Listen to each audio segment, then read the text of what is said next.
Good morning, UKSG. I'm your host for the next couple of hours. I'm Caro in a box.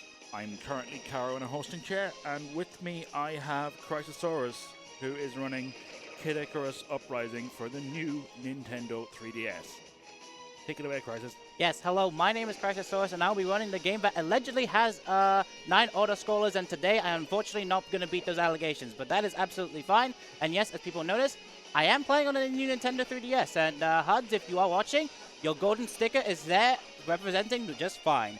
I'm going to start the speedrun, and as with new file rules, I am going to obviously showcase the creation of my file. There's going to be me, and there's my birthday, so if you ever want to wish me happy birthday on my birthday, there you go.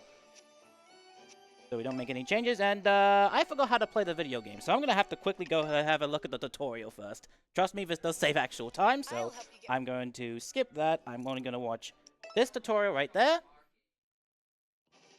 and this tutorial right here, and that is the pre-run setup that I need to do. So without further ado, if the tech has timer on the ready, I will begin the speedrun in 3, 2, 1, go.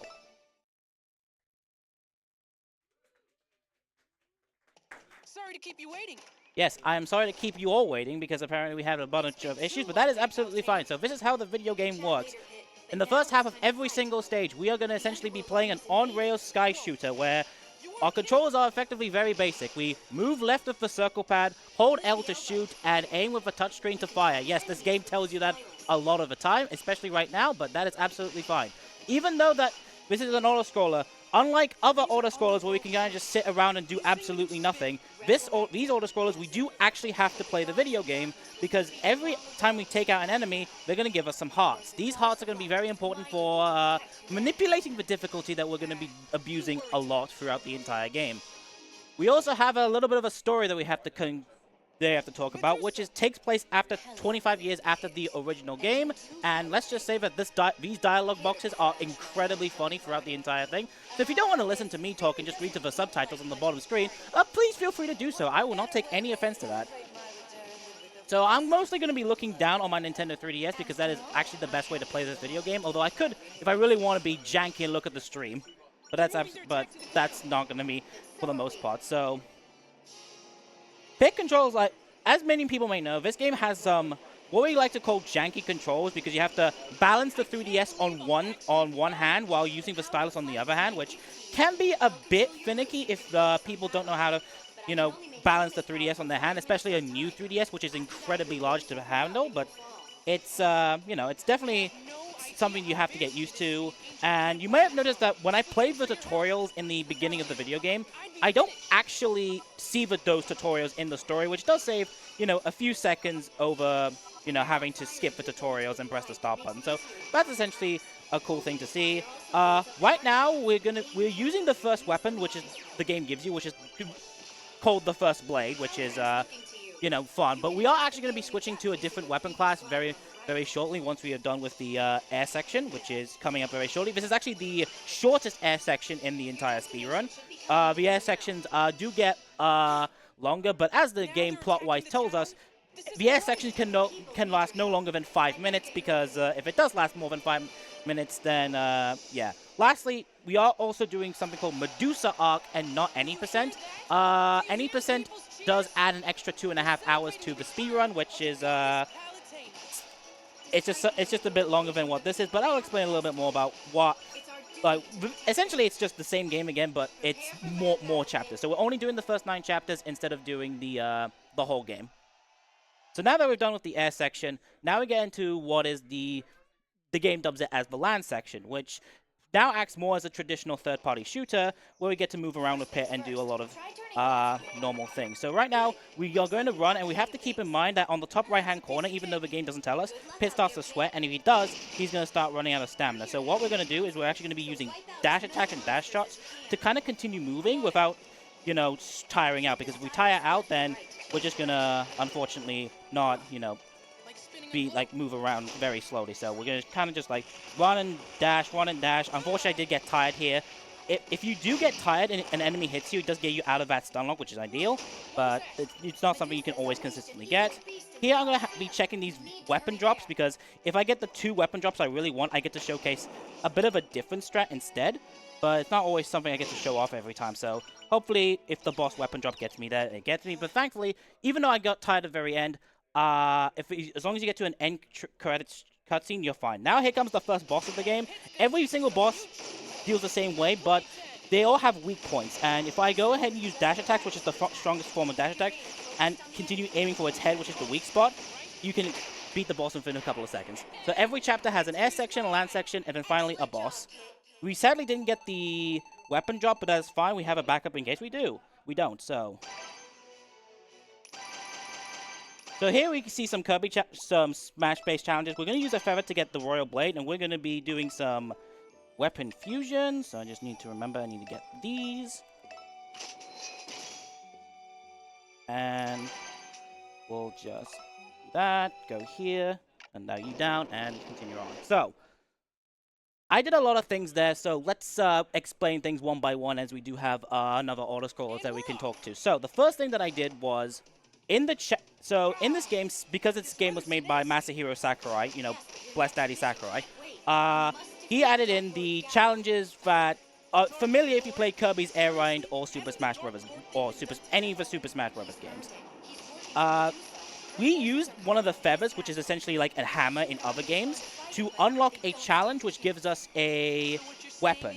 And then with weapon fusion, we can fuse the weapons together to form a multitude of different weapons. But by fusing a blade and a blade, you will always get a claw. And by fusing the first blade and that royal blade, you will always get the weapon known as the Hedgehog Claws. You might have noticed that in the schedule, the Sonic block is coming up, and it's fitting that we have the Hedgehog Claws equipped just before that. So the claws are essentially the best weapon for speedrunners, as they are the fastest movement weapons in the entire game. And with the Hedgehog Claw specifically, they actually move faster than almost any other claw, with only one other claw being faster. How weapon fusion works can essentially have an entire college thesis written about it, but in simple terms, every single weapon, when fused with another weapon, will always fuse something. So blade with a blade will always fuse will always get claws. Blade with bows will always get... No. Blade with claws will always get something else. Essentially, they have like a chart that you should follow. But that's not all. Every weapon also has 12 different other weapon types that you can get. So... And they follow a numbering order. So the first blade was weapon 1, and the royal blade is weapon 3 in the blade stack. When you fuse weapons together, the weapons add up together to form whatever weapon on that class is. So for the Hedgehog Claws, it's in weapon number slot 4. So by fusing the first blade, which is 1, royal blade, which is 3, it gets to 4. Since there's only 12 blades, if a number would go up to above 12, a negative 12 will then be applied. So you can now get like weapon 13, because weapon 13 does not exist. Lastly, you notice that I've changed the difficulty to 0. In theory, this game has 91 difficulty options, but the fastest difficulty for us to play, obviously, is difficulty 0. The reason why difficulty 0 is fast is because enemies barely take anything to knock you out. You take extreme less damage, which means that we can just kind of ignore everything. And more importantly, enemies just have less HP, which allows us to take them down much faster than normal. And in order to actually us to play at 0.0 every single chapter, we have to pay hearts. So the amount of heart farming that we have to do is actually incredibly tight for the next 8 chapters that we have to do. So tight that actually I'm going to let this enemy still alive to spawn more enemies, and then afterwards I'm going to then take down this enemy. Bye! And so yeah, so the gameplay loop is... And you might also notice at the bottom right-hand corner of the bottom screen, I also have something called 2 special attacks. I don't want to use too many of them, because that does give us a challenge that we don't really need to do. However, we will be using it a lot, because that is essentially acts as a screen wipe, which allows us to take out enemies a lot easier, especially for our heart farm grinding, which we're going to mostly be doing while in the air section of this thing. As we're approaching the end of this air section, we actually have a time for, like, you know, 1 or 2 few messages or donations, should we have any. Yeah! Take that, wall! I'd like to remind you all that we are, of course, raising money to support Crisis, a charity supporting people out of homelessness for good. They achieve this through education, training and support with housing, employment and health. 90% of your donations over the course of this event will go towards supporting Crisis, and 10% will go towards UKSG. Thank you so much. Now we're heading into Chapter 2, which actually does have a lot of interesting things in other categories, like Old Gold Laurels, which let's just say that I have a little bit of a soft spot with that category because that Harry is basically RNG in one of the later chapters. But we'll cross that bridge when we get there. So after this loading screen, this, if I remember, no, Chapter 2 does not have a cutscene that I need to skip with the stop button. So we'll just go ahead and go through. So into Gao's castle. Once it loads, we're gonna go forward. You can see how much faster I actually move with the hedgehog claws compared to the first blade before. We're gonna head through this corridor. We're gonna get the switch that's right here. Nice, we get that one. It's a bit finicky because the claws don't actually have that much range compared to other weapons. And once we've done that, we're gonna go through here. We're gonna, you know, slash this enemy if I can. If not, that's fine. We just get hit. That's absolutely fine. So we're gonna go run through here. Gonna go across through all of this stuff. We're just gonna ignore, and you can see just how much faster I just move with the hedgehog claws. And I'm just gonna run here, even though if I tire out, I'm gonna get the cutscene. And now we're getting to our first forced fight segment, where we're gonna have to like wait around and fight enemies until all the enemies are cleared out. Hopefully Magnus is also going to be useful, so we're going to target an enemy there, we're going to target an enemy there, there's going to be one there and one enemy there, an enemy's going to spawn over there, and then another enemy over here, and then this enemy's going to get taken down, there's one enemy there, one enemy over here, and then we're going to also knock this enemy out, and then there's going to be two more enemies, one over here which we're going to target with a charge out, the other one we're going to have to wait until it shows its face, like so, and we are going to continue going. So we're going to drop down into here, we're going to run and just say hello to all these enemies and goodbye, because we can just ignore this. We're going to use a dash charge so that we can just maintain a little bit more of our stamina, and then once we enter this room, we're going to activate this trap, which essentially screen wipes all the enemies. We're going to stand on the right hand corner of this wall, which allows us to essentially spawn camp a lot of the enemies already, and hopefully Magnus, you know, takes out that enemy, which then means one enemy over here, and then one more enemy over there, which then spawns these enemies, which allows us to take out that enemy without letting that shield spawn up, so that's going to be great. We're then going to enter into this little bit of a lift, and wait until the lift comes up, and then we're going to try and like manipulate a little bit of our stamina. So we're going to walk a little bit, walk a little bit, walk a little bit. Once we get here, we're going to run, and hopefully if I do this right, we get a little bit of boost from the shield enemy. Yeet! And once we've done that, we now head into the boss room. So this boss is actually the most annoying boss because you can't really aim very well with this boss. So, and we don't have access to the auto reticle, so I'm gonna actually have to aim in a shooter. What a novel concept. So dash attacks are absolutely our strongest, but sometimes, well, there we go. Well, there we go. Dash attacks are also like our most powerful moves, but sometimes doing melee is also very powerful, and that is the second chapter done. Now, before we head into the third chapter, what we're going to do is we're going to go into gear. I'll explain this a little bit more in just a second. I'm going to put that there, I'm going to put that there, put that there. Chapter 3, go to 0. And so what I did was I equipped some powers. I'll explain more about those powers once we actually get into the land section. But since we are going to start with yet another auto-scroller, because welcome to Icarus Uprising speedrunning, half the game is auto-scrollers, I'm going to pull over, see if we actually have any more new messages or donations in offer.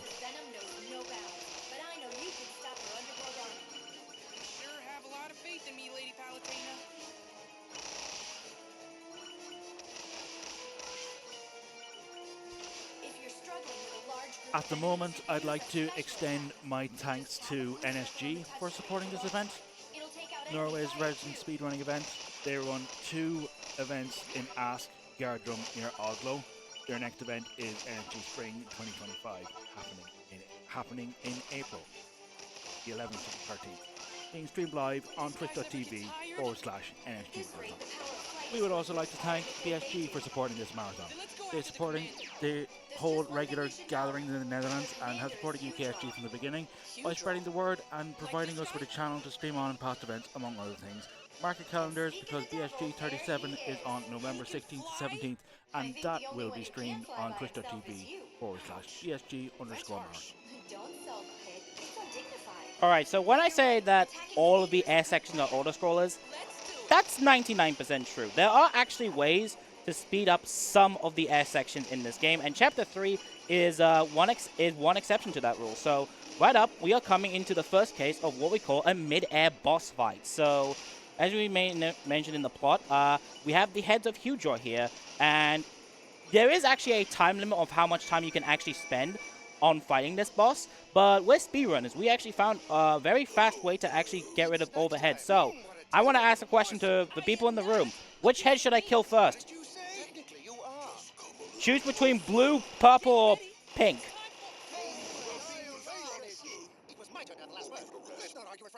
I'm hearing pink. I'm here kill pink first, so I'm going to do that. This is never going to end. Just go ahead and attack. So here we're going to do that. We're going to then use our first special attack. We're then going to blast the middle one, and then use a second special attack, which gets rid of 2 of the heads immediately. I actually left the pink one alive, which is surprising, but that's fine, because now they all go down in one single sweep. So that's how you deal with the mid-air boss fight so quickly that they don't even have a chance to even say any of their special dialogue, which this game does have a lot of very funny and special dialogue. The one I left alive actually has a really thing, is like, you have no right, and Pit decided to say, no, you have no right, because you don't have a right. Because, you know, he only has his right head left.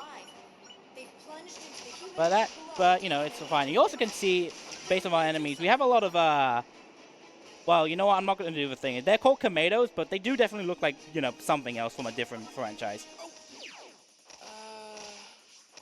So heading into the next chapter, I'm going to go quickly explain what we just equipped. So, Pit has something called powers that he can equip. Powers are very useful features that we can only use in land battle, and we can only use a certain number of times. The 2 powers that we've equipped, one we're going to be seeing a lot use right now, one we're going to be seeing use a little bit later, is called Lightweight. Lightweight allows us to essentially have our defenses and knockbacks increased, but we get to move incredibly fast, which, as people may know, moving fast is a good thing in speedruns. Last time I checked, though. And the second one is Auto Radical. This allows me to snap onto enemies a lot better, but we'll see more of that in a moment. So, you thought that Pit was not that fast. Just give it just about a few moments, and then just look at Pit go. Look at him just zooming across, thanks to the ability of Hedgehog Claws and Lightweight. He's, like, unrecognizable.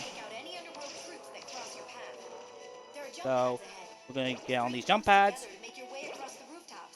And then what we're going to do is we're actually going to, before we break this part that we're going to need to, we're going to trigger the cutscene here. And then knock out this thing to get our key. And then once we get our key, we're then going to enter into this cage. And we're going to wait for this cutscene to over, because then we then get to activate the next cutscene almost immediately. So it just saves us a little bit of time before doing so. And then we get access to the first, and probably the only time, actually not the only time, a mid-stage boss fight, which allowing us to just go forward and back, forward and back, forward and back. It's now over. And we only get 2 sadly with our powers, we only get 2 lightweights, but here's where we use our second one, so that Pit can just go around the entire map. We're going to wait till this enemy spawns, because we do have to wait for this enemy to spawn, so that this jump pad can then spawn. And then we're going to go through this well. We're going to pretty much ignore most of this well. I actually missed the ramp up the stairs. Good job, me. And then I'm going to go on this jump pad, and we get ourselves into another enemy ambush.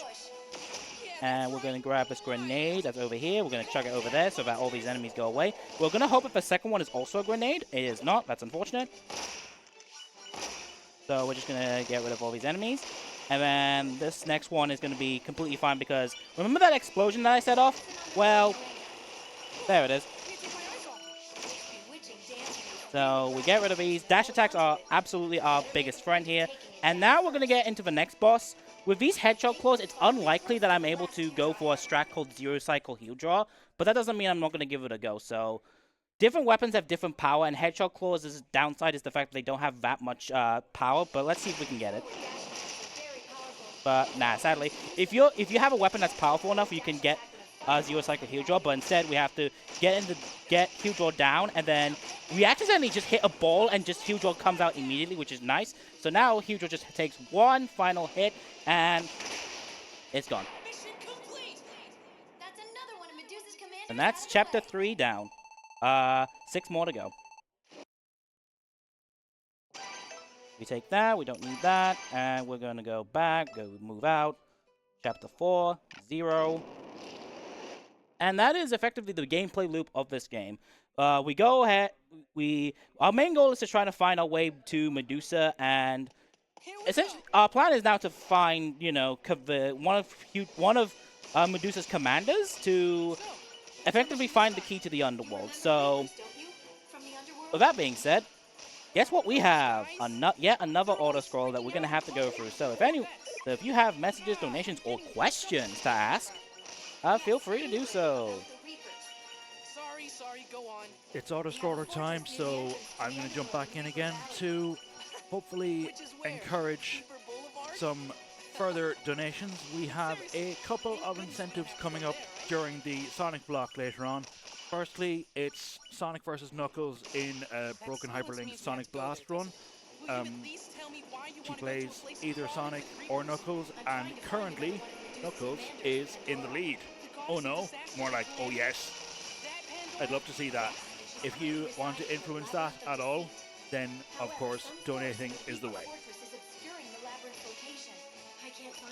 I mean, personally, I'm a bigger Knuckles fan than I am a Sonic fan, so let's say oh no to Sonic instead of Knuckles. So as we continue over, I am keeping a track of my hearts. Right now, the early stages don't cost a lot of hearts, but as we get to the later on, I need to hope that I get, I believe, 1,600 hearts in my inventory before the final stage. Otherwise, we're gonna have to play on a slightly higher difficulty, which is okay, but not ideal. As we go ahead, and this is actually one of the biggest stages to actually do a lot more of our heart farming, as these Reapers do actually give us a good chunk of hearts if we are able to take them down. Not the Repets. The Repets are kind of flimsy when they're hearts. They're only worth 1, but the bigger enemies are worth more hearts. One thing to note is that while you're in the air section, the hearts are actually worth a lot less than if you fight the enemies in the land section. But even then, we would like to ideally not stop to fight too many enemies, only the enemies that we are needing to fight. So that is the main reason why we need to do this heart farming. That way we can just play the game on super easy mode. This speedrun is actually very accessible to pretty much anyone who owns a 3DS, as it's not a really difficult speedrun to do. It's just understand the fundamentals of the game and do that. Also, we can run on walls. I think that's a pretty cool feature, but you know, you actually do get points. So if you're actually more interested in score attacking, running on walls does actually give you more scores. So you can definitely tell that this game actually had a lot of influences from Star Fox as well. As, funnily enough, this game was actually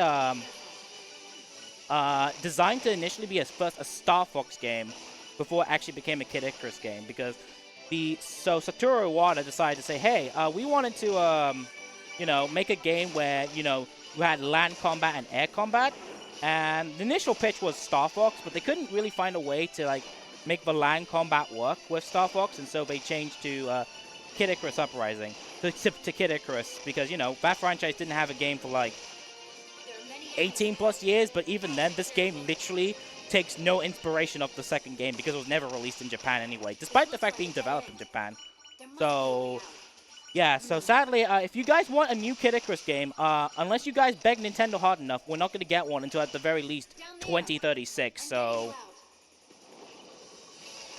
if you want to change that, go like tell Nintendo being like, hey, bring this to the Switch, we want it. But until then, we're going to have to just deal with the 3DS, which most people say the 3DS controls are bad. I actually think that the 3DS controls are completely fine, and understanding how these 3DS controls work will absolutely help you get into another better time. 3, 2, 1, contact. But now we're heading into the Reapers, which the stage in of itself is kind of unique in a way, but not too interesting. The later stages actually become a little bit more fun to play, in my own opinion. But I'm going to do a funny way to enter to enter into this building. I'm going, instead of just flying, I'm going to run on this bridge, and we're just going to face plant on the bridge, on the door. Doesn't really change anything because, like I said, these are auto scrolls. Now we're back into main gameplay, so we are going to go be a fast boy. So what we're going to do is we are going to activate lightweight immediately, and then once we get past the Reaper, we're then going to use our auto reticle to be able to lock onto these enemies as fast as we can, and which allows us to go through here. We're going to then wait for a cycle to come through. Then once that cycle is done, we're then going to go onto this grind rail. Hey, remember how there's like Sonic block after this? Hey, we're grinding on rails. I don't know, Sing City Escape or something. I don't know, it's a Sonic reference. Anyway, there's going to be an enemy that spawns here that's going to spawn more enemies, but we're going to just do one back shot, one forward shot, and that takes it down. We're going to then knock out this enemy right here. And then here, we're going to position ourselves right here to easily take out that enemy, and that's that enemy down. We're then going to go through this door. There's going to be a souffle, which gives us a huge chunk of hearts, and we're also going to knock out this plant because we can. And then we have ourselves the eggplant wizard, so we're going to deal with that very quickly, and then we're going to use our second usage of lightweight right here, and we're going to give... Ah, damn it. Did not mean to fall down here or there. Let's try that again. Oh, man, why do I keep on falling? That's unfortunate. Now I'm stuck. Thanks, game. Right. I don't want to be down here, game. Get me out of here. That's my bad. That's okay. We're going to wait for these swords to go through. Unfortunately, I pretty much wasted my lightweight, so we're going to be, losing a bit of time here, but that's all right. We're going to pretty much just ignore this Reaper if the game allows me to ignore the Reaper. Please break the box. Please break the box. Thank you. And we're going to go into this next fight room, which is mandatory, but with the help of auto reticle, we can just target these enemies very quickly if the last one wants to show up. So we're going to get rid of this enemy right here. There's one more right there. And then we're going to grab the item that spawns here, which is right there, which then allows us to take out all the enemies in the room pretty fast. And we're going to wait here so that we can get on this grind rail. And welcome to the only puzzle that exists in this speedrun where you have to, break targets to extend the grind rail. But, this doesn't exist anywhere else in the game. This is like, it's the only chapter that this kind of mechanic shows up, and we're just going to have to accept it. They just do nothing else with it, so that's, a fun thing. As we, continue up on this trusty little grind rail, and we're now heading up into the next boss, which is going to be the Great Reaper, which is an interesting boss to say the least. So here, we're going to see if we can make the cycle. Nice. And we're going to head in. And this boss has technically 2 points of where you can do damage, the foot and the head. If you're wondering why the feet are a weak point, the answer is, have you ever stubbed your toe on a door? Yeah, that's what it feels like. Now I just need to aim for the head, and that boss fight is done. That's our boss. That's now chapter 4. Nice work, Pit.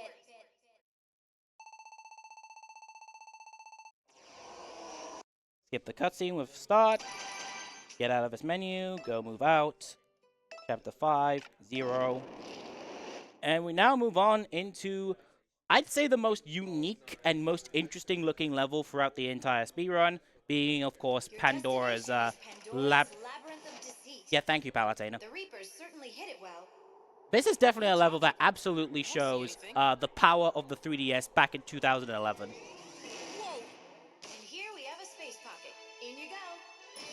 So, this is definitely a level that if you have never used the 3D feature, this is definitely a level that you absolutely should play and turn it on, because this level is just absolutely fantastic on the 3D. The only thing I have to keep in mind is that the boss fight is a bit annoying because it does lag a little bit the 3DS, but that's going to be a future problem for me to deal with. Anyway, as it's tradition with any time there's an auto-scroller, this is also a perfect time for any other announcements or messages that you want to give.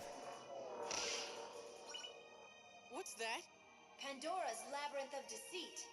I do want to bring attention to a donation incentive for Argic's Sonic Dream Team run later today.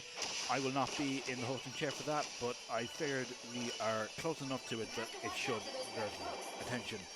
Mentioned that he has a special Sonic suit, a proper suit, apparently very dapper. If you want to see that, if you want to see him wear it during the Sonic Dream Team run, then you should definitely get your donations in. We are currently just under a fifth of the way through meeting that incentive. So if you want to see Arg in his suit, get those donations in. Yeah, this is also another level that actually does break the curve a little bit, where it does actually have alternate paths that you can go on, because you know, just to make the flying sections a little bit more dapper. We know what the fastest pathways are in this stage, so we're just going to go on the fastest pathways and just not ignore it. This one, there's a pathway you can go left or right. We're going to make sure that we are standing on the left side of the circle. That way we go on the left path instead of the right path. Because right path is just a dead end, so we don't want to go there. And we're also going to get revelation that we have to do this level, because if we don't, Pit can never leave. So, you know, that's fun. So we have to go ahead and take out Pandora, which is going to be, you know, a fun thing to do.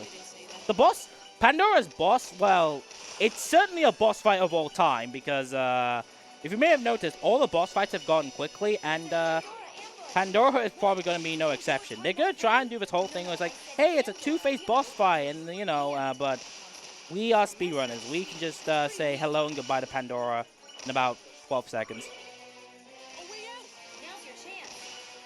And we come out, and hey, look, it's the sky. We've just been here. You know, it's pretty. But it all seems so real. Like with before, we're going to wait for this beluga to spawn more belugas, because we want more hearts. And yeah, but now the screen's broken. Don't worry, and it's back. Because let's just say this level loves using 3D trickery to, like, you know, fool you in like full sense of security, which is, like, you know, pretty cool. As we're gonna go on the right side, and apparently it's a dead end. Oh no, wait. Oh no, don't worry. It's just the level is just loading, and so you just have to look the other way. Now we head into this glass crystal room. Mainly, you're not supposed to shoot in here, but I want these hearts, so I'm gonna shoot and just avoid these. Good tip for avoiding: keep moving, because if you keep moving, you won't get hit. If you get hit too many times, you die, and if you die, you're gonna lose time. That's a fun fact. Fun fact of the day. Okay. Now we're gonna fight more enemies. Yes, we're now in space, everybody.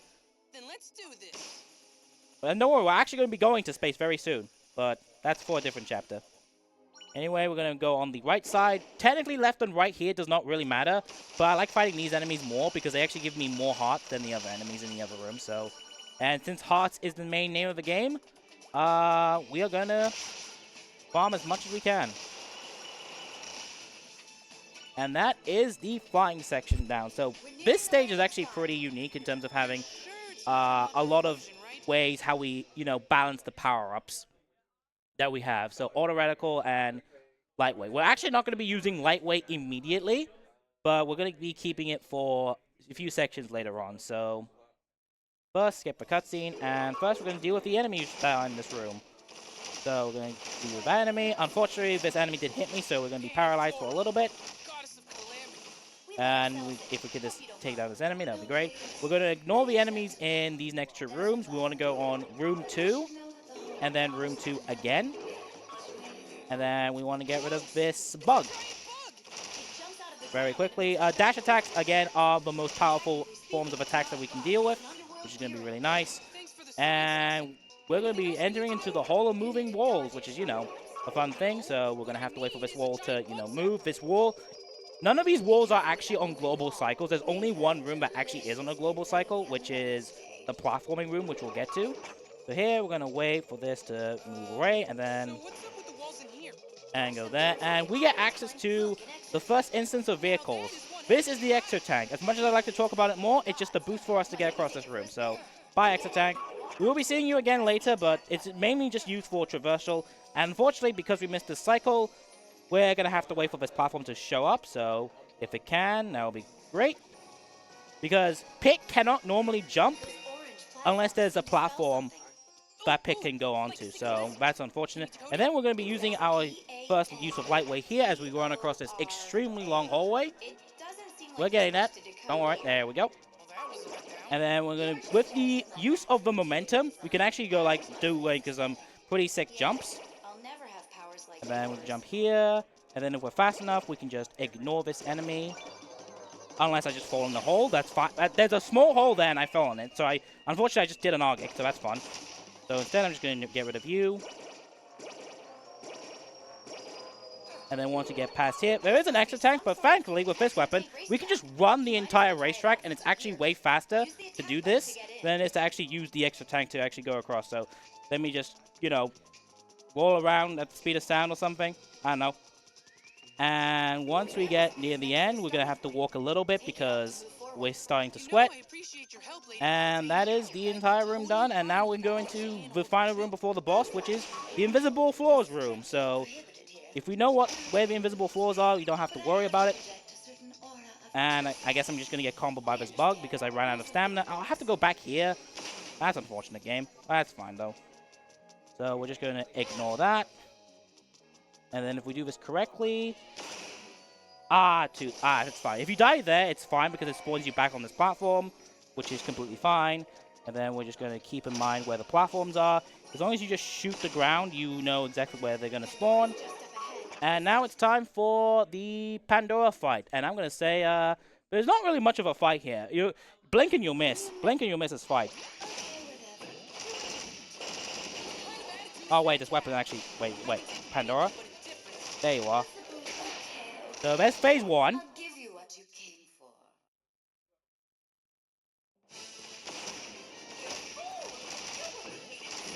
And once. And there's phase 2. If you had the artillery claws, you would actually just do this in one single full charge attack and it's just over. But sadly, we have the slightly worse headshot claws.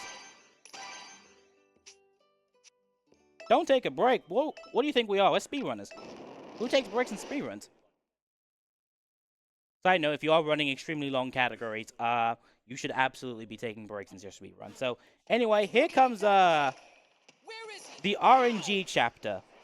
But before we explain the RNG chapter, there is one thing I'm actually going to be doing a lot, especially right now, is I am going to be, instead of spamming air attacks, I'm actually going to be spamming melee attacks.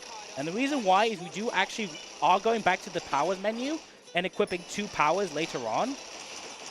So by spamming the L button near a target, you can actually spam air attacks, which is going to melee attacks, which is going to be very useful to unlock a power that we're going to be abusing in Chapter 8. So until then, if you have any time for any more donations as we go through the longest auto-scroller in this speedrun, let me know. Go ahead.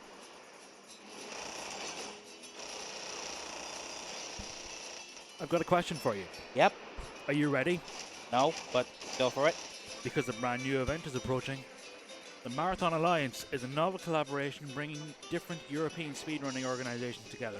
Officially starting with their inaugural event on November 7th, they will show you what the European speedrunning family has to offer in the comfort of your home. If you want to become a part of it, submit your speedrun submissions until October 18th. Follow them on Twitter at @MA_speedrun for more information on that. And also follow them over on Twitch at Marathon Alliance so you don't miss the start of this new adventure. You've got me confused with the other guy. So I did mention that this is the RNG chapter. We'll go ahead and what that means in just... actually, you know what? Let's go over it right now. So the reason why this is called the RNG chapter is that when we get to the land section, you have to beat up Dark Pit 3 times. The final time obviously being the boss fight, but in the case of But the other 2 times, there's going to be 4 pathways that Dark Pit will choose from, and he will pick 2 of them. There is one pathway we do not want to see, as that is the slowest one to see. So hopefully, we don't see it. And you could, the way you tell on the first way is which enemy, there's going to be an enemy that spawns, and that enemy will tell you which way he's going. The second way, Palutena will tell you. So I'm going to have to actually listen to the actual audio of this video game. He could very well be manifesting your dark side. His very existence is unnatural. As we go ahead and continue. Yes, it's like people being like, well, why do I speedrun a game with like 7 auto-scrollers, or 9 auto-scrollers? The answer to that question is that even though the auto-scrollers are, you know, long and lengthy, the actual main game itself is actually really fun to play throughout the whole speedrun. And you guys know me, I run Pokemon. That game has basically text boxes for like 90% of the speedrun, and only fights for the other 10, so me running games with long auto-scrollers is just a normal thing for me. But I do get why people is like, I'm not beating the allegations of that this game is just very long auto-scrollers, because as you can see, we're 40 minutes in, like, you've seen like the other auto-scrollers, and this one is actually the longest one, with actually being slightly over 5 minutes, which kind of breaks the law of this video game, where it's like you cannot fly for more than 5 minutes, but this auto-scrollers last longer than 5 minutes, so, you know. I guess, like, you know, ask Nintendo why this one is longer than 5 minutes. So you two defeated Pandora. Of course. And, I probably should have bought myself some water, but sadly I did not bring me with some water, so that's gonna be, my throat's now gonna be, like, all croaky and stuff, and I've been having, like, not necessarily the best, throat ever since, the Symphony, but thankfully my throat has gotten a lot better, so I can actually, you know, showcase this run and do this run and, you know, give this run justice. Because this category, this game is, like, really fun if you get past the auto-scrollers, obviously. But even then, it's not like you're not doing nothing for the auto-scrollers. You are absolutely, you still have to, like, you know, play the video game, pay attention, and, you know, do the thing, but I'm probably not doing a very good job at selling this video game, but, you know, I'm giving it my best go. Even then, I run, like, obscure stuff. It's actually this rare that I actually run games with very minimal RNG. But I say run games with very minimal RNG. This chapter is RNG, mostly, so once we get to that section, we'll see what Dark Pit decides to give us. This chapter, I will say, is really bad in all gold laurels, because it's an item that you need to pick up that only appears if Dark Pit goes a specific direction. And if he does not go in that direction, you're losing 5 minutes. So, if there's any category you should not run, it's all gold laurels. Because this is a 5-minute reset if you get bad RNG. Not to mention, the chapter before it, you have to play on 8.0. The chapter after this, you have to play on 9.0, the hardest difficulty in the game. So, that's a little bit of a fun moment. Anyway, time for us to knock some sense into Dark Pit. Why is my hand trembling? That's a interesting thing. But there's going to be a cutscene that we get to skip right over here once we load into it. I believe having capture hardware does actually slow you down a little bit, but hopefully it won't be slowing me down too much. Anyway, enemy number 1. No spec. That's this way. Pretty great nickname I came up with, huh? Man, I wish this was all gold laurels, because this is literally the area I wanted to go to, which is sad. Alright, come on. So, in this area, Dark Pit is in a dark area and has the club. We don't want to go too close to him because clubs do deal damage, but thankfully, we don't have to do that. So, Palutena, please tell me where Dark Pit's going to go. It's okay, he couldn't have gone far. I think you'll be able to find No, I got bad RNG. Man, yeah, the trail is the one we don't want to go for because you have to go through this whole section. Thankfully, like, Pit goes really fast, but get rid of this. Thank you. And then now, come on, Pit. We're up there. There we go. It's kind of tiring making it all the way here. Yep. But where are you? Dark Pit! Die! Thank you. So there's the 2 phases of Dark Pit, and now we're gonna go into kind of like this whole long winding section, just so that we can get into face Dark Pit for the final time. I'm getting like The enemies are being brutal for me today, and also just me, you know, not being all derusted for this, which is not exactly the great thing for a marathon, but if my plane run was underestimate, surely this will also be underestimate. I'm not making any too major mistakes for this run right now, so thankfully, I'm pretty sure the organizers and the scheduling team will be thankfully to know that this probably will still be underestimate. Hopefully, fingers crossed. As long as we get to beat Chapter 9 by the 1 hour mark, we should be fine. Anyway, we finally reached the grinding section, and now the game has to load the entire boss fight, because of course it does. And if you blink, you'll miss Dark Pit. Bring it, puppet. Who are you calling a puppet? Palutena says jump, you jump. She says fight, you fight. Sounds like a very satisfying existence. Ah, that's unfortunate, so I have to wait. I have absolutely... There we go. I did it! This isn't over yet. If you're fast enough, you can beat Dark Pit before his desperation move, but sadly, I was not fast enough, so bit of time lost there, but that's absolutely okay. And now we performed 100 melee attacks, we get Sky Jump, but we don't need it for this chapter yet. Now that we've done the distraction of Dark Pit, now it's time to go back to the plot and actually do, actually going after Medusa's commanders, and one of them is, well, it's actually called Thanatos, but his real name was actually Thanatos, because the extra H is for amazing, but last stage was the RNG stage. This is the RNG boss fight. So the boss fight here has 5 different forms that it can go to. 3 of them are fast, 2 of them are not. So hopefully we don't see the 2 slow ones and we see the 3 fast ones. As we go into essentially our 7th order scroller of the run. Any time for anything of donations or messages. Now is a good time.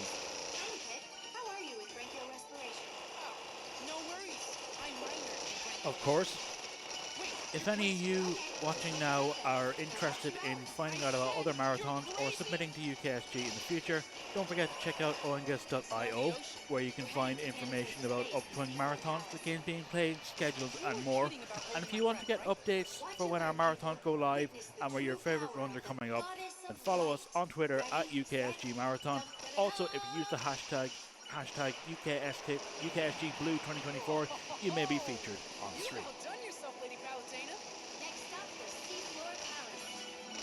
As now Palutena shows us the apparently Hermosa's power.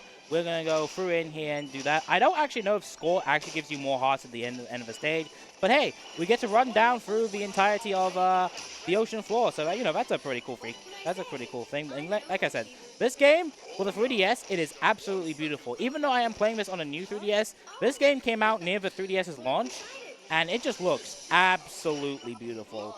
Like, this game is like very much a treat to watch. It's definitely much more of a spectacle than any other game. But obviously, Palutena is not the one who, you know, parted the sea. It was obviously Poseidon, the sea god.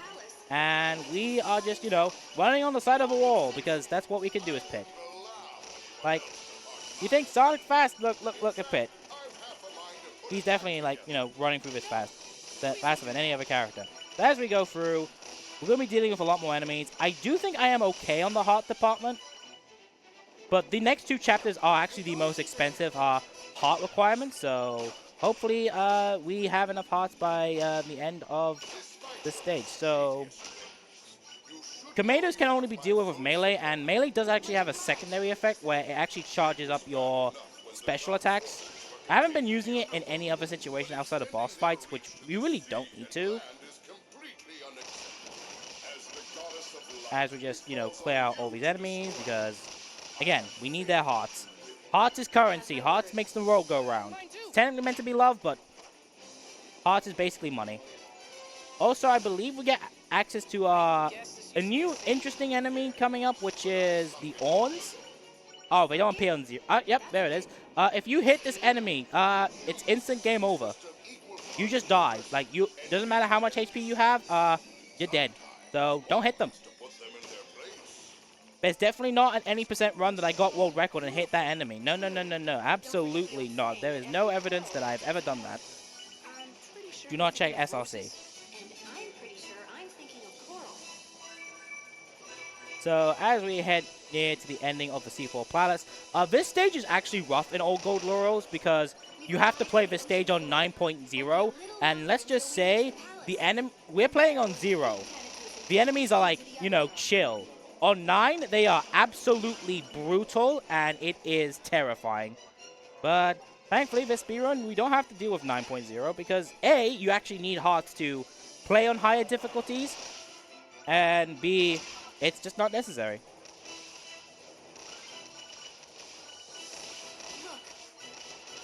So we deal with all these enemies as we're heading into, I'd say, a pretty complex level in terms of level design when it comes to the C4 Palace. We only have access to 2 lightweights, and we're going to be using one immediately.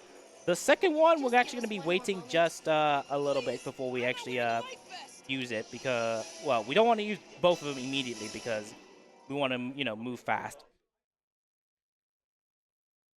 So, yeah, once we get in here, there is no cutscene to skip in the beginning, so we just want to use lightweight as soon as possible once we get access to it.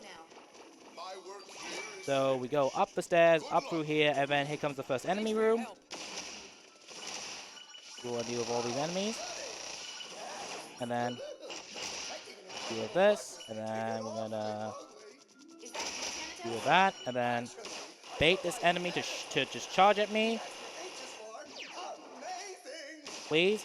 We met before?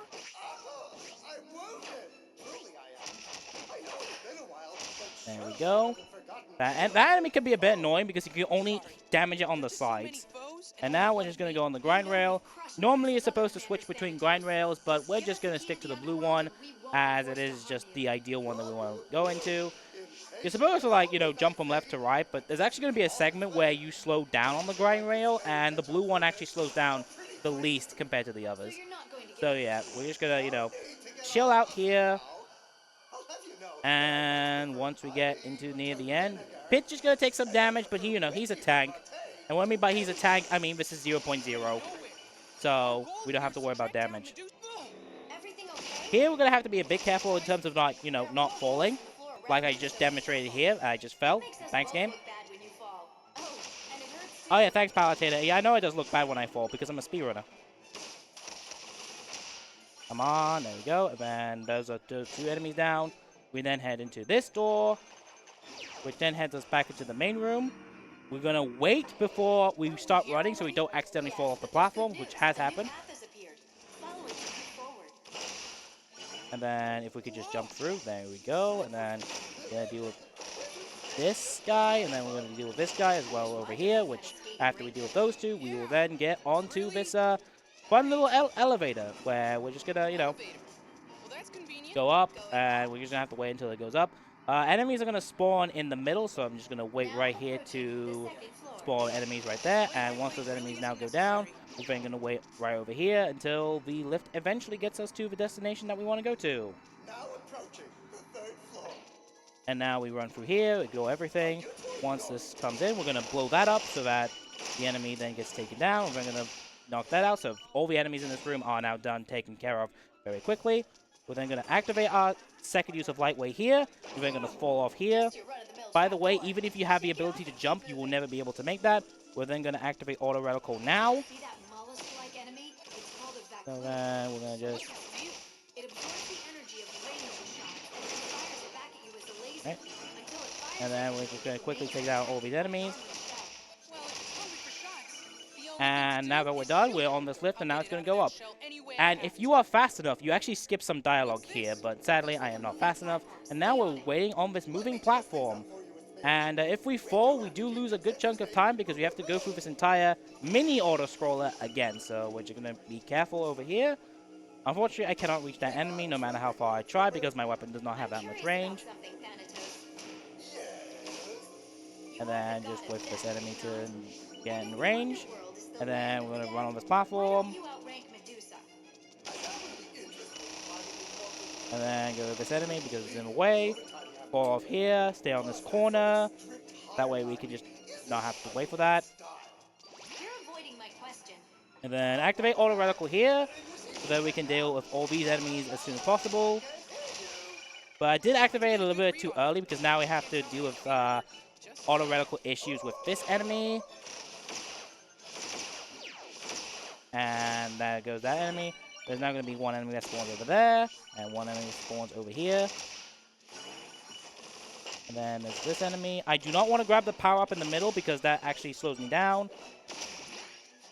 I did say that, and then just grab it anyway. And then once we've done that, we're going to get rid of this enemy. And now we're going to get into the RNG boss fight, which we love Thanatos' RNG. There are 5 patterns that he can go to. 2 of them are pretty slow.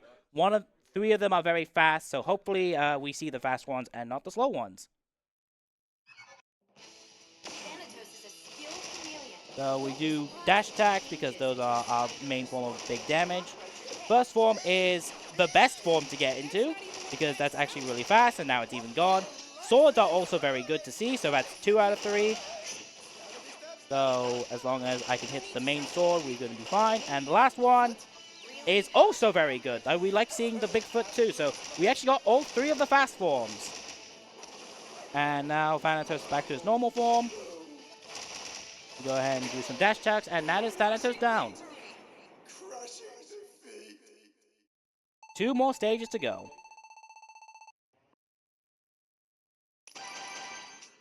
Now, before we go into the second stage, we're going back into our powers. We're going to add Sky Jump, and we're going to scroll down to add Tirelessness as well.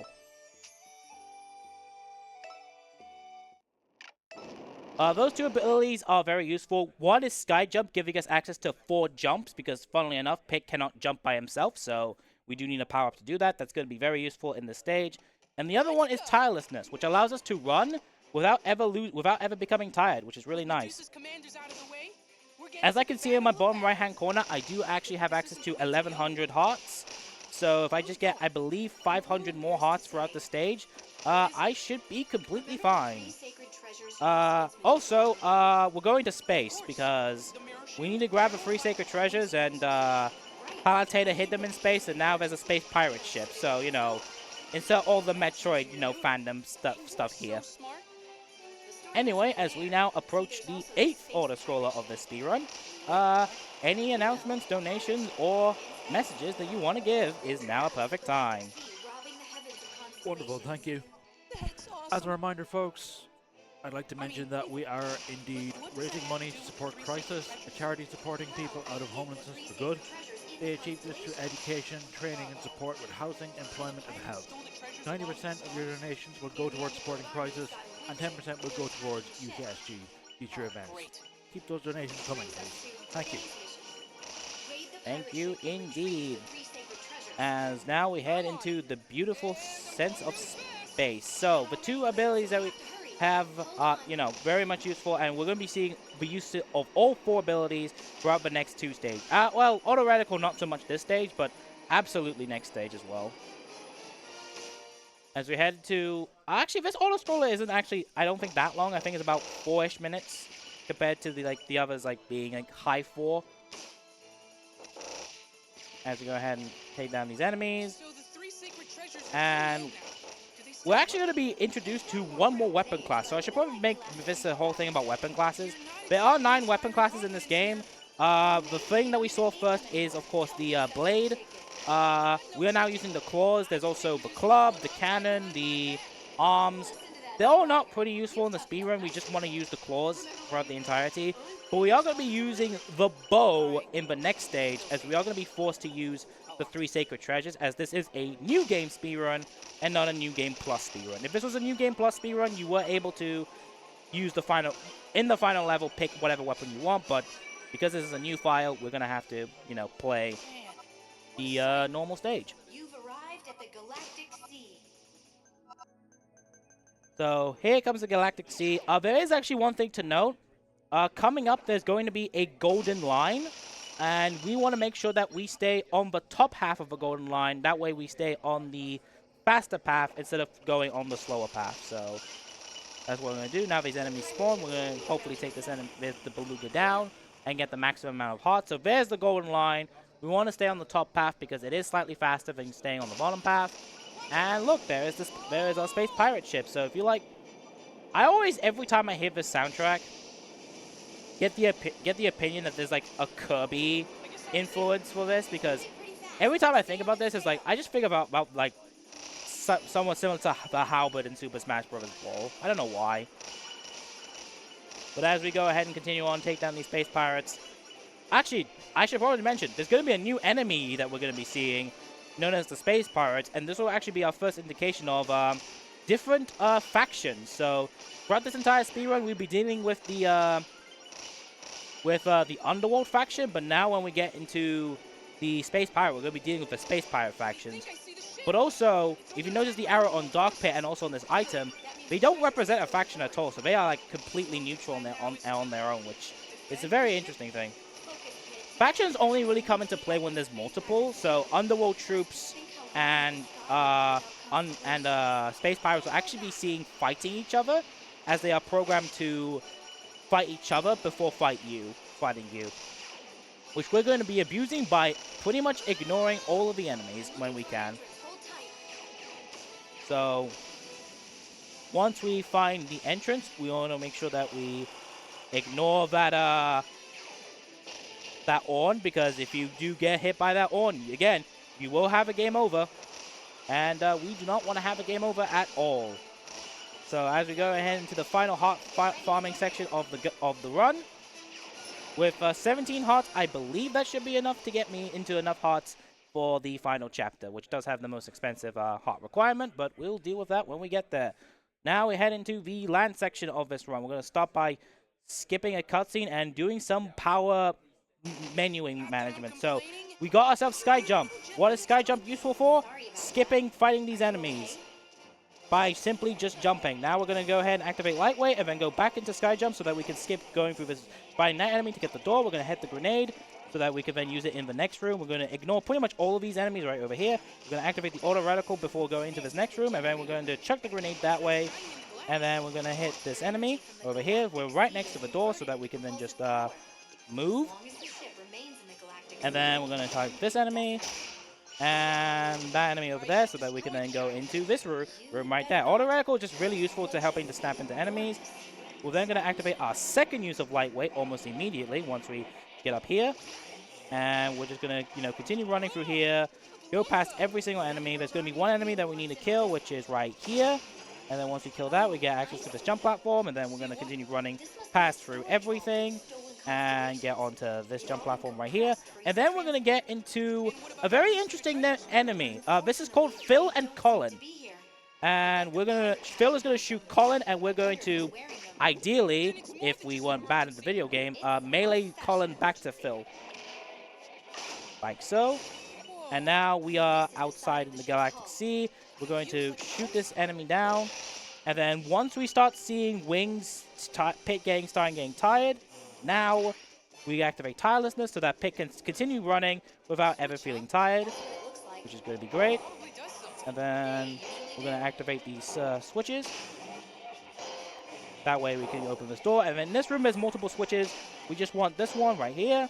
And then once we get through that, we're then going to go outside and then pretty much ignore everything in this room. Now my Tirelessness is going to wear out, which is completely fine because we should have enough stamina to almost get to the very end. We're just going to walk a little bit and then start running again. And then this should give us enough just to reach the grind rail. And we're now on this final grind rail for the final room before the boss. And a little bit fun fact, there's going to be some enemies that spawn here. Regardless of difficulty, for some reason, these enemies that are going to spawn here just don't give you any hearts whatsoever, which is kind of annoying. So you kind of just can just relax a little bit and just grind through this entire stage, no problem. They also just don't do anything to you either, so that's kind of funky. But as we head into the final combat room, as we go ahead and deal with these enemies real quick. And then over here, there's going to be a beluga that we're going to have to deal before it starts spawning enemies, which we deal with. And then here, there's going to be a few more enemies that we have to deal with. And then some enemies that spawn behind. And now we're going through this door, which in order to get through this door without taking any form of damage, we are going to just hug the left side. And we are through. And now we head into the boss, which is the Kraken. This boss is pretty finicky. because you have to get rid of his tentacles before the face ever shows up. So charge shots and dash attacks are your friend here. A space kraken? So here we Out go. of nowhere. What's it even doing here? The galactic sea is home to all sorts of Come nasty on. creatures. So here we're going to do a little bit more damage. There's one tentacle down, two tentacles down, Understood. Although, not prepared correctly, octopus three is tentacles actually down, and then Think about food at a time like this. nice lag game. And there's four. That was the last tentacle. Now go for the head. Now we go for the head, and we're just going to go forward, and that's the boss done. What a sucker. Eighth. That's now the 8th chapter, and now there is now one final chapter. But as you can tell by the estimate, this chapter is the absolute longest chapter in the game, and we have enough hearts to actually play this in last. Yeah, you need 1890 for the final stage, but now, excuse me. Now that we are done with the final stage, now we're in the final stage, we do not need to worry about hard grinding whatsoever. So, as with speedrunning tradition does, Are you ready for the final battle, Pit? It's now or never. For this final Here's the battle, strat. you're equipped with the 3 sacred treasures. now you relax and just stay on the bottom right-hand corner. You do not have to do anything until 3 minutes in. So, if you want to have the time for, like, donations and stuff, and as I invite the crowd, if anyone wants to be part of a selfie that I'm going to take. World enemies around here. Yes, so even though the arrows of light do a lot of damage, don't get cocky. This ravine leads to the underworld. I'm taking you in. That's really how you know Crisisaurus doesn't need to do anything. Look at those trail tails drawing lines. Or trails. Thank right? you. Thank you, Maybe. everyone. So, yes, Probably. you might be thinking, oh, I'm going to be taking so much damage. Don't worry about that. Here will react to your So, fire. and also, there's going to be some orns that show up later. Yeah, also, don't worry about that. But if you have time for the final announcements, final donations, now is the time. Of Fingers course, crossed. no problem.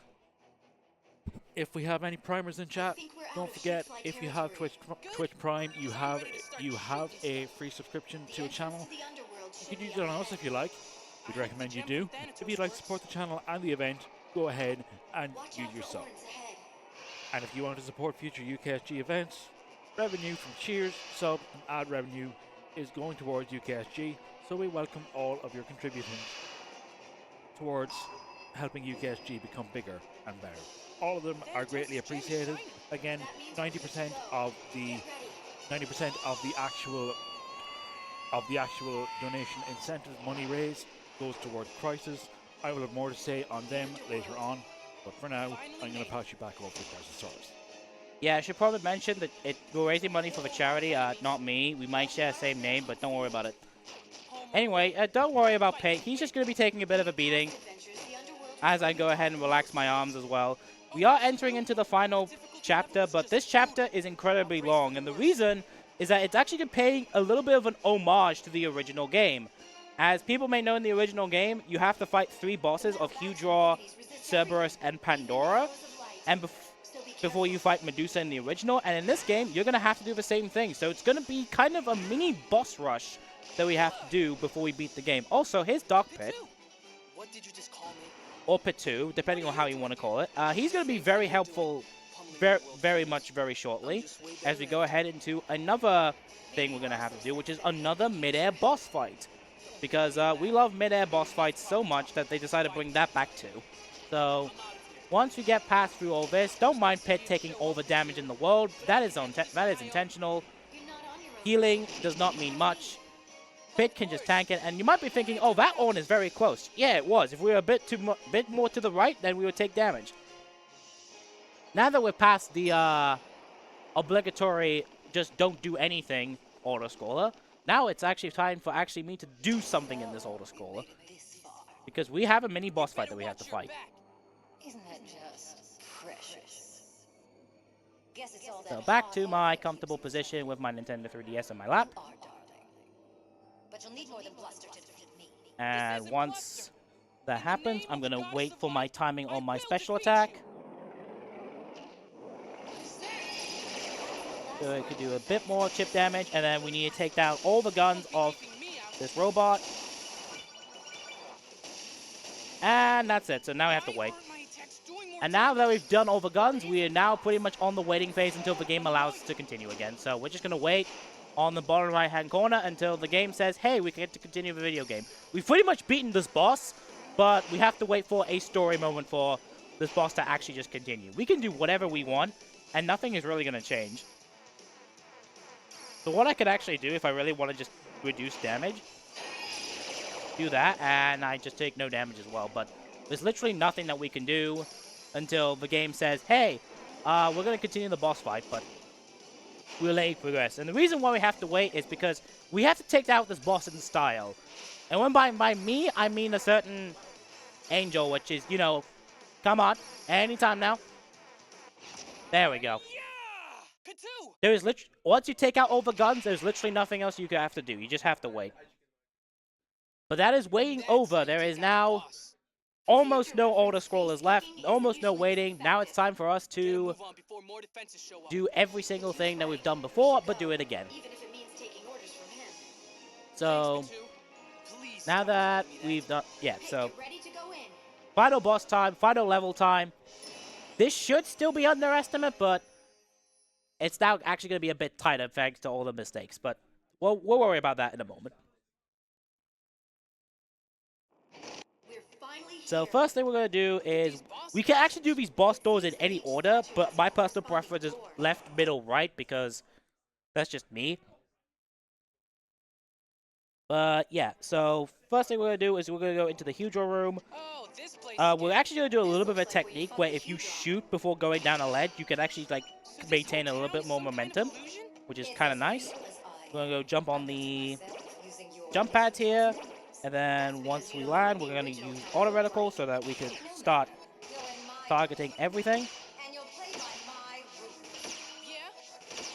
And then we're going to be seeing some more enemies drop through here. Auto reticle just allows us to just hit through all of it. There is a vehicle that we can do, but it's actually just not faster. I'm missing one enemy. There we go.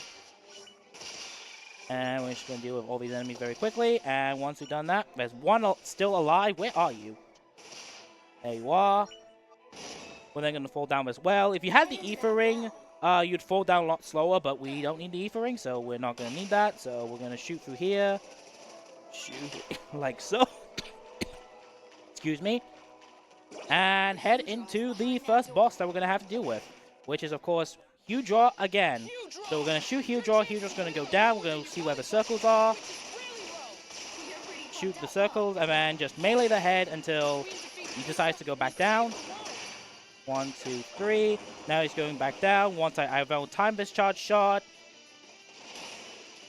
Like that. Oh, unfortunately, I was a bit too early, but that's fine. We can take out the first of the 3 boss gates in this run. So now we're going to go ahead and take down Pandora, and this is where we're going to be using our first use of lightweight throughout this entire run. So we're just going to run through. Pit's going to become tired. Unfortunately, this weapon is kind of slow to move around, so it's kind of unfortunate that we have to use it, but, you know, we're going to have that climactic ending, so that's fine as well. So we use lightweight, and then we go through here. The hard part of lightweight is actually landing on these teleporters, because they're really, like, small. But yeah, we're going to go through here. We're going to go through this invisible wall. Activate the switch. And then we're going to go out of this here. And go through this one. And then, once we've done that, we're then actually going to be using this vehicle known as the Cherubot. Mainly because it's actually way better to deal with enemies here with this than it is to deal with the 3 sacred treasures. We ideally want to use melee because melee is like really powerful, which is essentially just like slapping all these enemies with our melee attacks, which is really funny once we actually use melee, because melee is just like more powerful than range on the Cherubot specifically. So that enemy goes down, that one goes down. We're just waiting for the final few enemies to show up. And once we do that, we then get off. We did get off just in time. We then go around. And then we go ahead and deal with Pandora. I'm going to do a back charge. And then use this item to deal with a lot of damage. And that goes down Pandora, and that is the second of the 3 boss rushes that we have to do. And the third one, because of tradition, is going to be Cerberus. Technically, you're supposed to do left, middle, right, left, middle, but I like doing left, middle, right. You do have a choice of which ones you do, and that's the order that I like to choose to go for. So here we're going to run just a little bit until Pit starts to sweat, and then we're going to use lightweight to then finish going to the specific door that we need to go to, like so. I actually activated a little early, but that's okay. And then we're going to deal with this Clubber Skull by doing 1, 2, and 3. And then we then keep this lightning power up, which is going to be very useful for the next section. And once we do that, and then we just continue running just a little bit once we get to this vehicle. Thank you for hitting me out of being tired.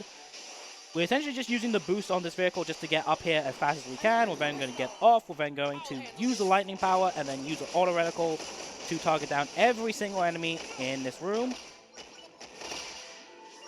And once we deal with all that, there should be a few more enemies, a few more stragglers that we have to deal with. And then once we deal with all the stragglers, we then can go into and fight Cerberus one more time, which, if you felt Cerberus was long before, well, there he goes. That is the final of the boss rush, and now we actually have a level that we need to play. You really thought it was just going to be free boss rush, fight Medusa? Nah, there's still a castle that we have to go through, so by going back the way we came, we have the rest of the level. Nicely done, Pit. You've destroyed all 3 statues. And now we have to wait for this enemy, Colin and Phil, to get an enemy, and then now we position ourselves back here because there's going to be a new enemy that we're going to be seeing, which can only be knocked out from the back, and like so, and it's just much easier to do so. Now I'm going to prepare myself my sky jumps, because even though we're going to be running a lot, Pit's going to get tired, and by using jumps, we can kind of extend ourselves just a little bit to just, you know, make sure that we keep our stamina. And then we can jump over the fire because that saves time. There are these enemies, and then there's going to be one more there that we can knock out from the back. And that is all that done. And then here, enemies are going to spawn from specific platforms, but thankfully I do know which platforms that they spawn from. So the next one is going to spawn here once the lift actually arrives. Anytime now. And then the third one is going to be right here. One that shows up. And it's going to be a backwards one, so that's why we're standing on this corner. And then here, we're going to go here. We're going to then use this Atlas Foot to deal massive damage to this Clubber Skull.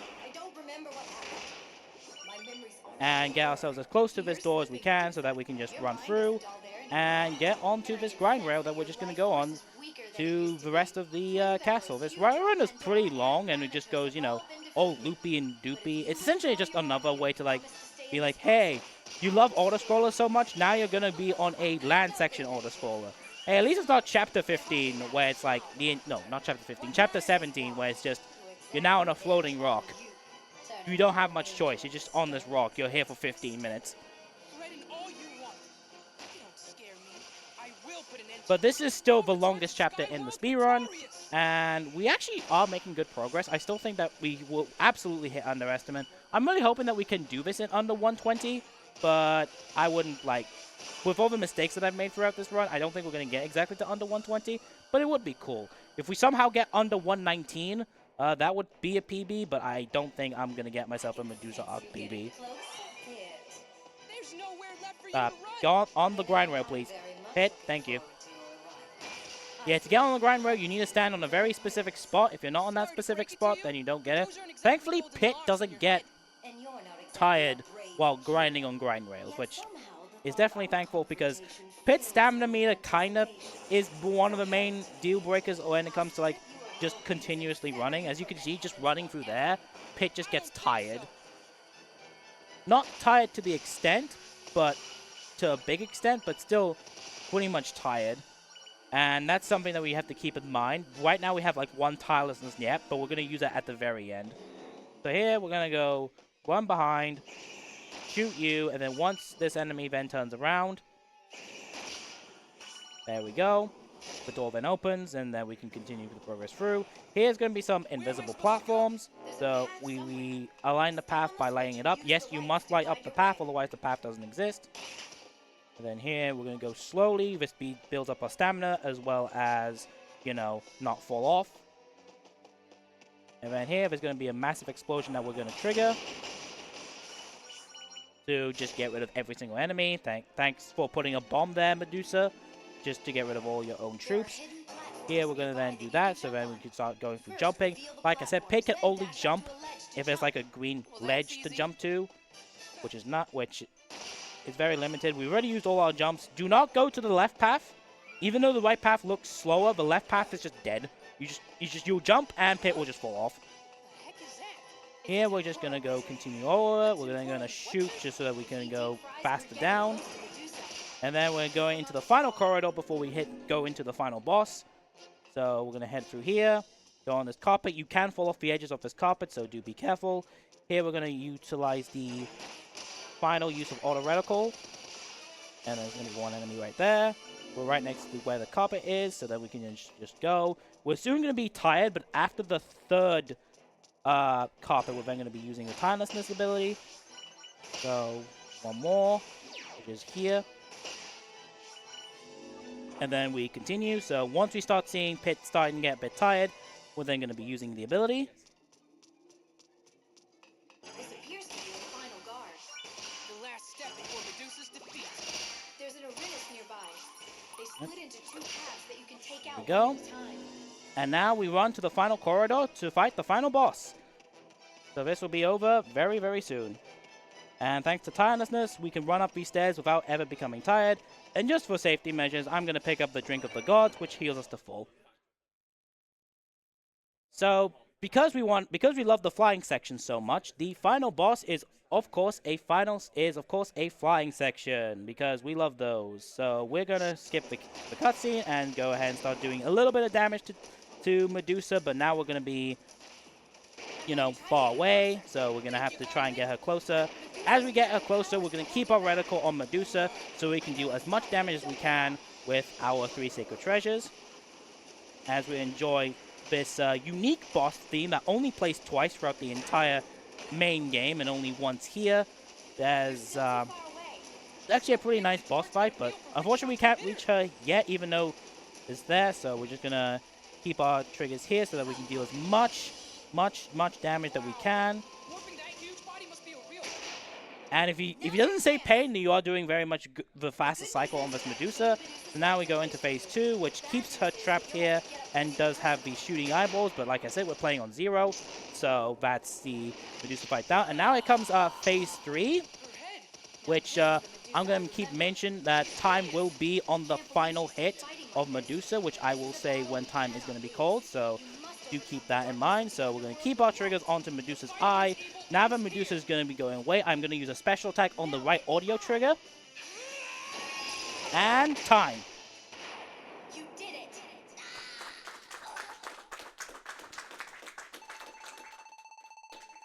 Considering the fact that I only did a D-Rust on the plane back here, and I got like 4 seconds off that D-Rust, you know what? I'll call this, you know, a pretty good run for another marathon showcase. Not like the best, but you know what? Being 2 minutes off PB is not that bad for a marathon showcase. That's impressive, GG. So that being said, that's Icarus Uprising. This is definitely the end of the video game. There is absolutely not going to be a fake credit screen after this where a different villain absolutely tears it apart. Nope, that definitely does not happen whatsoever. We don't have to see that. So if you want to, you know, start the next run, we can. Sure thing. Well done. That was Crisisaurus running Kid Icarus Uprising, the Medusa Arc for the new, not the regular, the new Nintendo 3DS. And we are going to hop to a quick intermission, but we will shortly be back with Kiri running Sonic Riders. See you in a bit. You're